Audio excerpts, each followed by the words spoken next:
Hey guys, welcome back to the channel. So today it's gonna be a little bit different. I'm trying to crank out a bunch of videos just to raise my grade for my business class. So this is just gonna be a bunch of really 10-minute videos and stuff, just about stuff that I know a lot about. And if it's kind of relating to business in the sense that like you can make money off of it, but other than that, it's more on the aspect of automotives and automobiles and things like that. So today we're gonna be reviewing my truck, which is a 1985 Chevy C30 crew cab dually. Basically this car I've had now for, let's say, 7-8 months. My dad handed it down to me. We're just gonna kind of go through, what's on the truck, why I did what I did, and we'll go from there. This is more of like an impromptu video. It's not gonna be any editing or anything like that. It's kind of just be, no cool transitions or anything of that sort. Just kind of moving around and just going from there. So to start it off, I'm gonna take this little gimbal down right here. Yeah, you get all the vibration in the camera. All right, so what we're gonna do is we're gonna switch it around real quick. Let's see. Nope, all right, it's not switching. All right, so what we're gonna do is we're gonna have to edit, I guess, a little bit then. And all right, we're gonna flip it around in 3, 2, 1. All right, and here we are. I thought I was not gonna be editing, but I guess I am. So basically, it's, 1985 Chevy C30. It's only got 63,000 miles, which isn't too bad for 1985. Right now I'm running an Alpine head unit, and everything else is basically stock as far as everything else that's in here except the audio and stuff. So I'm running some red quarters as far as my mids, as well as my tweeters. So in the truck I'm actually running 4 mids. So we have 2 here, and then when you go here in the back, we're gonna come out here to the back. And don't mind the clothes in the back because all of that. But yeah, so basically then we have mids on either side over there. And this is a box that I ended up actually building. So basically it's got 2 10-inch JL audio subs, as well as underneath the seats here, I also have 2 amps. They're a little bit more old school. They're actually not the biggest ones ever, but I don't actually need it for when I start it. It's not a big deal. So we're actually gonna go and talk about the rest of the car. So here it is. I'll probably put a picture of it full force and later in the video. But we're running American Racing chrome wheels. They're a little dirty right now, which is all right. But this is where all the, the fun happens. So don't mind the charger, just charging up the battery.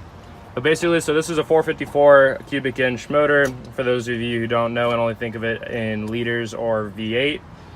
So it is a V8. It's a 7.4 liter if you want to put it that way, but 454 is a cubic inches. It's got ported and polished heads. It's got Doug Thorley YT headers. And the big thing that, if you know what you're looking at, is this here. So this is a 471 weigh-in street blower. Right now, it's actually running underdriven. Right now, it's on a 2-to-1 ratio rather than the 1-to-1. And on the low end, it's pushing about, I'd say low 700 horsepower. On the high end, it'll push more like 950. I'm running a Holley 750 double pumper carburetor. Air filter's kind of just whatever, and also you get to see my little handicraft here. I ended up breaking the fuel line, so I took a hose and 2 hose clamps in order to make sure that it works. The rest is kind of just basic. So like MSD wires, they're only 8.5s. It's not a big deal. You may ask, oh, why are you running 2 batteries? So I have the main battery in which I run everything off of.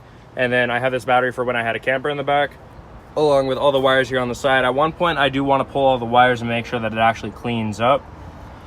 So everything else, air conditioning, which is actually shot right now. The bearings in the front of it are gone, so this kind of just turns and is all fucked up. Yep, sorry about the cursing, not going to pull it out either. Let's see, power steering, which is right there for the people who don't know enough about cars. Power steering is actually shot right now, so basically it's been leaking fluid for the past, I don't know, 2-3 months. And basically, originally I thought it was part of the hydro boost system, which is right over here and feeds down into the back of the pump. But it turns out it's actually one of the metal fitted hoses that goes to the back of the pump might actually have a crack in it, so I'm gonna have to pull that apart and do that. And just so as a recap, so some people don't actually know a lot about cars, so I'm just gonna go through some of the basic stuff.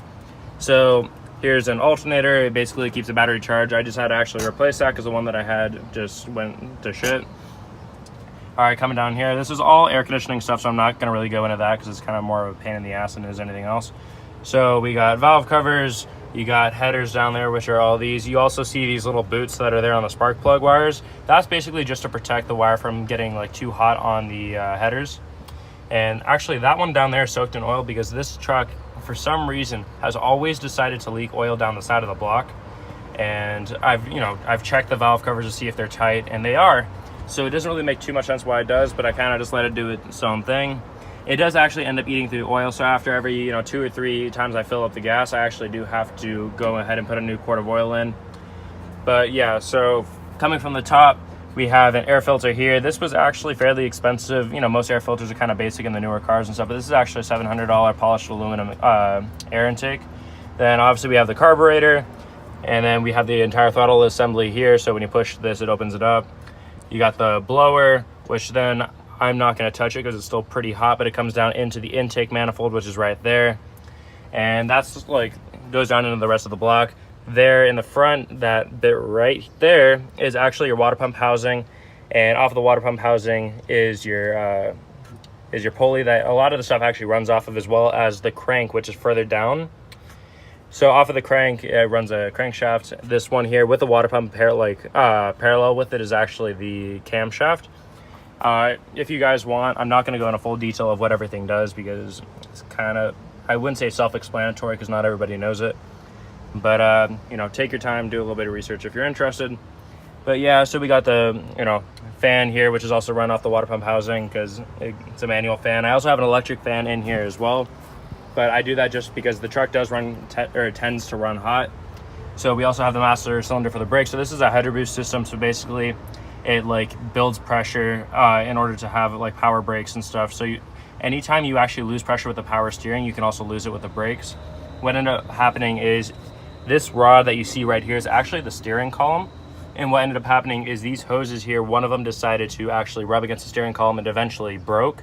So when that broke, not only did I lose power steering, I also lost all form of brakes. So I ended up having to actually get home with this whole operation that I had going on, with basically me running on the emergency brake and pulling the brake release when I push it in too far and all that. So that's the main bit of the motor. If you're if you're interested in that as well, I could always do more videos about just the motor itself. But coming down on the side of the car, yeah, still American Racing wheels. The truck definitely needs a paint job, as you can see up here. It's actually run down to the primer, which is kind of a pain because it's $6-7 grand to have the truck painted, but I'm not going to do that. Yep, so it is a dually, as said before, and this is where you actually end up seeing a majority of the actual paint deterioration, because it actually was facing the sun when it was sitting outside when I had it in storage, and it's gone a little bit rusty and stuff. It's a lot of surface rust, so it's not that bad. What I'd like to do at some point is actually end up re-pinstriping it, because it looks good with the pinstriping, but all it is money, which I don't actually have right now. So all in all, this is basically the truck. I'm gonna sit back inside and we're gonna cut it here so I can flip back around and talk to you guys a little bit more. Yeah, so basically the truck, I've been driving it for the last 7-8 months, let's say. And it's been a lot of fun, and one of the biggest things that I actually find is with classic cars like this, it gives you a better appreciation because a lot of the work you can actually do yourself. And what's nice about it is not only can you do the work yourself, but you can also learn a trade that not a lot of people actually know about. So if you wanted to, you could actually have a dedicated job security if you were interested enough in actually doing automotives, because mechanic work, there's always going to be people that need to do the mechanic work. And it's just a guaranteed job. Let's say, I think the average for a mechanic is maybe $70K, which, don't get me wrong, it's not a lot. But the thing is, though, is you can actually make a decent amount of money, not as a mechanic per se, but let's say someone that owns an auto body shop. You can make money because of the repairs that people do and get paid by insurance and everything else. I also just realized I look a little scruffy. I got this weird mustache going on in the goatee. Don't mind that. Just focus on what I'm saying. But yeah, basically, it's not bad of a trade and stuff, especially because it's something that you can do with your hands. Granted, it is manual labor, it is work. You still have to go somewhat to a school to do it. It's more of a trade school. It's, it could be, I think I found one that's actually run by Hennessy Performance and stuff if you actually wanted to go more on the performance side of it rather than just the daily tasks. It's a couple months, it's $6 or $7 grand to go to the school, and it's actually not that bad. You learn quite a bit, and it gives you a better appreciation for what you're working on. But yeah, that's really about it and stuff. That's it for at least this video, because I'm trying to bang out a bunch of videos right now and trying to get my grade up. So don't mind me with all these random videos, but we're gonna call it there. All right, see ya.